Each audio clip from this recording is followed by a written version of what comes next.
morning and welcome to the Dan Beasley Show. Today we're going to be discussing today's events in the news and also how it relates to biblical prophecies and what has been stated as biblical principles that our foundation of our Constitution was based on, the Anglo-Saxon, the Anglican or British system of justice we modeled ourselves after somewhat, in addition to improvising.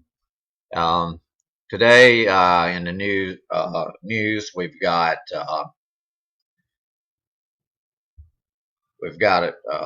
information about an explosion that occurred on the moon back in March of this year. It was actually so strong of an impact that it could be visible with the naked eye, and it lasted for just a second. But it was a boulder, and the scientists were monitoring it.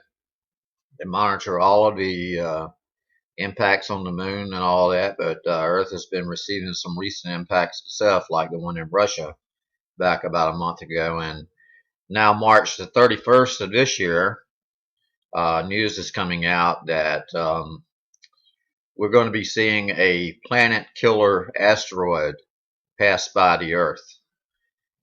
Scientists are confident that it's not going to hit the Earth.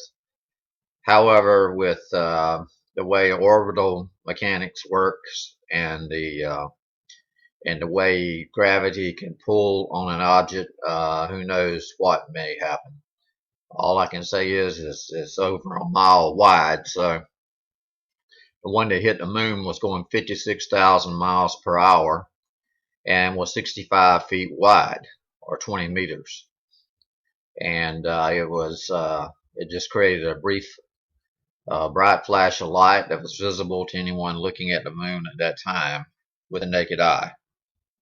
And it was about, according to the scientists, it was about more than 10 times brighter than anything that they had ever seen before. So biblical prophecy backs up the fact that there will be signs in the heavens before the return of Christ to the earth. And a lot of the prophecies have already come to pass. In fact, I've even been told that about 99% of all prophecy has already been fulfilled, and we're waiting for the return of Yeshua. And when we do see that, these signs with the earthquakes and the earth, the oceans roaring, and all of the wild weather we're having and everything else, and the economic confusion, it all adds up to one thing, and that's that the earth is undergoing the changes that the Bible predicted, and also was spoken of in Matthew and in Revelation, and and also in the book of Daniel. Those three books contain a lot of prophecy, a lot of news about what is going on in today's world. Moving along with that, we have news from the Middle East. Netanyahu has given a threat to Syria that there would be more attacks. Israel has launched attacks against Syria and has taken action, and Syria is now buying weapons from the Soviet Union. So this is growing exponentially as time goes on, and that is another precursor to the return of the Messiah.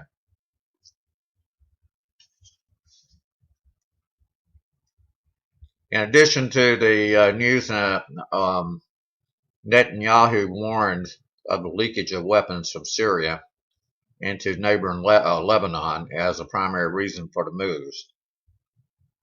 Though officially the Israeli government has not admitted its past attacks and has only vaguely referenced the attacks.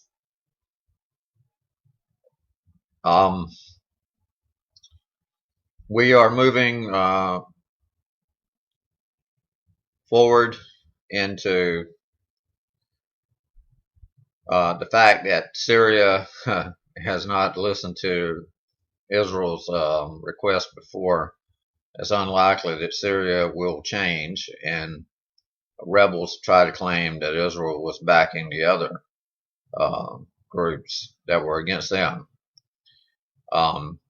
So we've got some distrust going on, and Syria's got a civil war going on, and Israel is confident that there will not be a retaliation.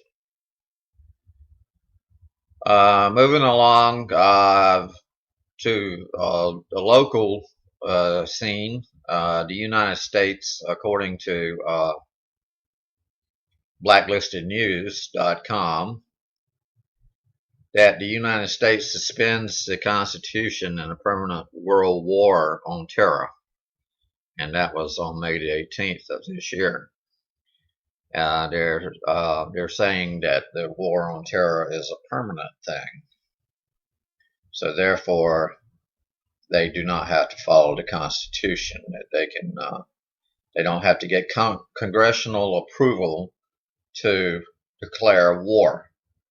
And that is in the scenes right now with Senator John McCain and also Senator Angus King are saying that this new law called AUMF, or Authorization of Use of Military Force, can be used to engage any area in the world, including U.S. soil. And Senator King and also Senator McCain have agreed that the AUMF has gone way beyond its authority, and that puts us almost in a it almost pits the society against the American government, and vice versa, because in 1878 there was a law passed called the Posse Comitatus Act, and it was to prevent the Department of Defense from interfering with local law enforcement. But now the DOD claims that they've had this authority for over 100 years, but they have not exercised their authority in this area. And they're claiming it's a carryover of domestic policy. Yet the Constitution is a document that polices the government, not the people. But it looks like to me everything is being turned on its head, folks, and that's the way it's going to be before the return of the Messiah. Moving on to another story. We've got the economic woes all over the EU. France is already spending over 100% of what its income gross product is that it creates. Is already overspending it, and the EU, England, is pondering pulling out of the EU without negotiating. And also, you have a lot of people distrusting Germany's part in the EU, as they seem to be justifying their position and loaning money out to Italy to bail them out of their economic woes and such. They think that they're becoming more nationalistic again, and we know where that led to last time.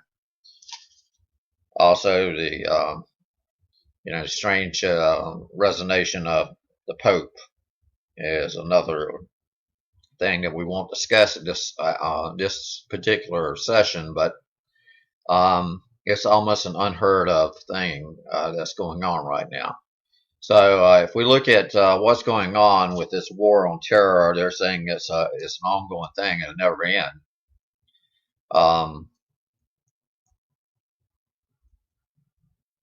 They're trying to suspend the Constitution through the belief that the U.S. military has the authority to be the national police force. And that is a police state, if you want to put it that way. It's a Nazi police state. It's the equivalent of it.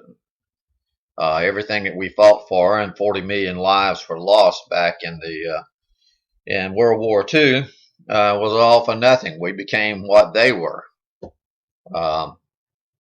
only to be worse. So anyway, we see our freedom being taken away in the news. Also, there was a gentleman that said that we are not even entitled to water. We don't have a God-given right to have water, and we've given jurisdiction of our national parks over to China.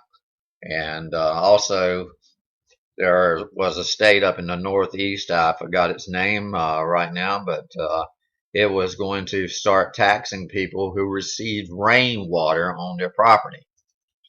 So folks, we're in a bad, troublesome time, and we're going to pay the piper, so to speak, for all of the dancing that we did over the years, where we took everything for granted. And now we're going to have to be fighting for our own lives, because who's going to come to our aid? I would grant that there would be no one to come to our assistance, like we did with against the Axis powers in World War II, to help France and France and Europe out, in England and Italy and parts of Africa and parts of the world, over in the Pacific as well. So anyway, we've got it stated now that the war on terror is never going to end. It's a permanent world war on terror. So the constitutional rights have been suspended, so to speak. So anyway, the Senate is looking at expanding the broad powers that they expanded in 2001 for the use of military, AUMF, authorized use of military force against the U.S. In case there happens to be a threat. In the financial section today, we've got a problem with banking again. The big whale issue that has dropped off the mainstream's radar concerning the billions of dollars that were lost back when Jamie Dimon, made a high-risk investment. And right now he has joint positions of president and also the chairman, the CEO of J.P. Morgan. And the angry J.P. Morgan shareholders are seeking to strip Jamie Dimon of his chairmanship. So he called it a tempest in a teapot whenever it first happened, and then it started growing exponentially, and he tried to diminish its importance and its impact on the company. However, they're debating on whether or not they want to keep him, because he also steered the company clear of some of the financial woes that the other banks experienced through the mortgage meltdown. So there's a